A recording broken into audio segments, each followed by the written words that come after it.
I am 92 years old. I have outlived my wife. I have outlived my friends. I have outlived my enemies. And I've outlived the version of myself that used to give a damn about what people thought of me. I am standing at the very edge of the cliff. I can see the bottom.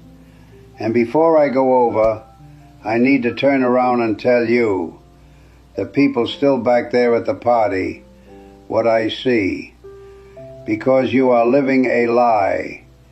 You are walking around with this arrogant, comfortable delusion that you have time.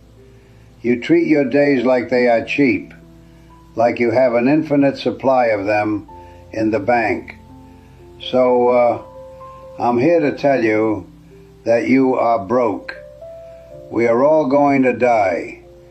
You know this intellectually, but you don't know it. You don't feel the cold steel of it against your neck. If you did, you wouldn't be living the way you are. So, let me tell you about a man named Jack. It was 1968. Jack was my best friend. He was smarter than me, better looking than me, and richer than me. He was a shark. We were having a drink one night, celebrating a massive deal he just closed. He was smoking a Cuban cigar, leaning back in his leather chair, and he looked at me and said, "Frank, 5 more years. That's the strategy. I grind for 5 more years. I hit the number. Then I'm done. Then I take Mary to Italy. Then I learn to paint. Then I start living." Jack had a plan. He had a road map.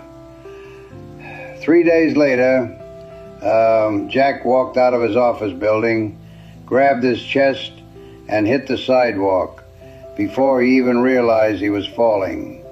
Massive heart attack. He was 42 years old. He never went to Italy. He never painted a damn thing. I stood over his casket, and the tragedy wasn't that Jack died. We all die. The tragedy was that Jack spent his entire existence waiting to live. He treated his life like a waiting room for a better future that never arrived. And the cruelest part, I went to his office a week later to clear out his desk. His calendar was booked for the next 6 months. His inbox was full of urgent messages. The world didn't stop because Jack died. His company replaced him in 2 weeks. His clients forgot his name in a year. And right now, looking at you, I see Jack. You are telling yourself the same lie. I'll be happy when I get the promotion. I'll take the trip when the kids are older. I'll forgive my brother when he apologizes. Let me give you a hard fact from a 92-year-old man. There is no later. There is only now. And if you are trading your now for a later that isn't guaranteed, you are making the worst bet in the history of gambling. Let's talk about your stuff. I look at your generation. You are obsessed with accumulation. You buy things you don't need, with money you don't have, to impress people you don't even like. I live in a small room now. I have a bed. I have a chair. I have a picture of my wife. I used to have a big house. I used to have luxury cars. I used to have a garage full of toys.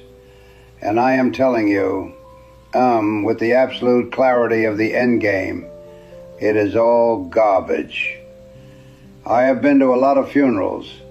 I have never, not once, seen a U-Haul trailer following a hearse.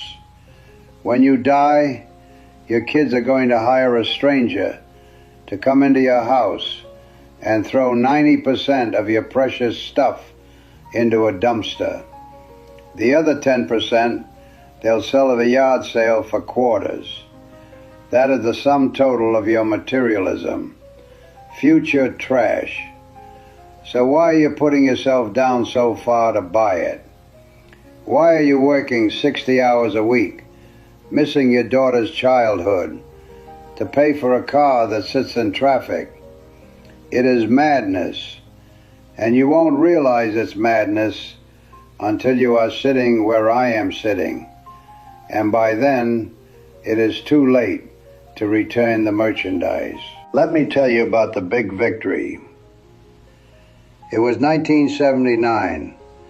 I won the Businessman of the Year award in my city. Big banquet, black tie. I walked up to the podium. People applauded. I felt like a god. I felt like I had won the game. I went home that night holding the trophy. My house was dark. My wife Eleanor was asleep. My kids were asleep. I sat at my kitchen table, alone, drinking a scotch, staring at this piece of glass, and I realized the applause had stopped. The people at that dinner didn't care about me. They cared about what I could do for them. And the people upstairs, the people who actually loved me, I had neglected them for months to win that piece of glass. I missed my son's varsity games to stay late at the office. I missed my anniversary dinner to close a merger. And for what? That trophy is currently in a box in a basement somewhere. I don't even know where it is. But the memory of my wife's sad eyes when I told her I couldn't make it to dinner, that is right here. That stays. You think your career is your legacy? It's not. It's a transaction. You are selling the hours of your life, hours you will never ever get back, to build someone else's castle. If you drop dead today, your job would be posted online before your obituary. Do not worship at the altar of your career. It will not love you back. It will not hold your hand when the lights go out. So, what matters?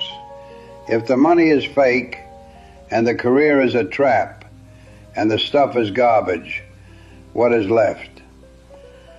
I'll tell you. The only things you get to keep are the things you gave away.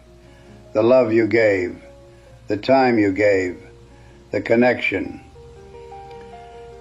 I sit here in this chair and I don't replay my business deals. I replay the Sunday mornings with Eleanor. I replay the sound of my daughter laughing when she was 3. I replay the time I helped a stranger push his car out of a snowbank.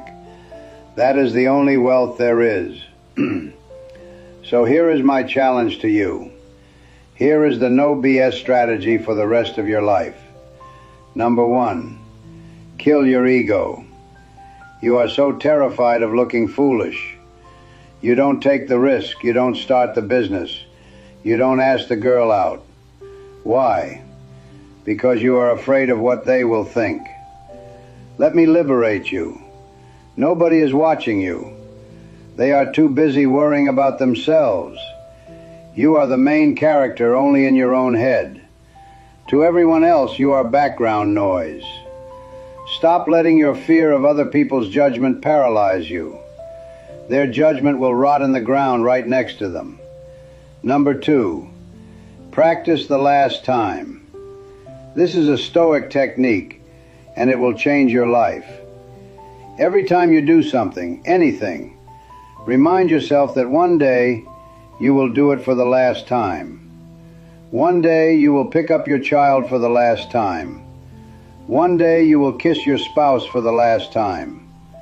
One day you will drink a cup of coffee for the last time.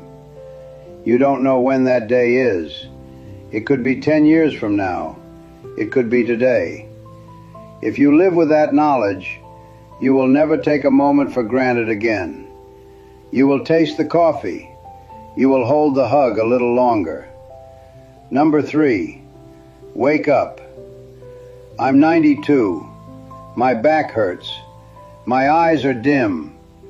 But you have the golden ticket. You have your health. You have your youth. And you are spending it scrolling through a phone? You are numbing yourself? Stop it. Go outside. Feel the wind. Look at the sky. Call your mother. Forgive your enemy. Not for them, but because you don't have time to carry the luggage of hate anymore. We are all going to die. It is the only guarantee we have. But most people never actually live. They just exist. They stay safe. They stay comfortable. And then they expire. Don't be like Jack. Don't wait for the 5-year plan. Eat the good food. Buy the plane ticket. Say, I love you first. Because the clock is ticking. Can you hear it? That is the sound of your life running out. Don't let it run out empty. I'm tired now. Go live.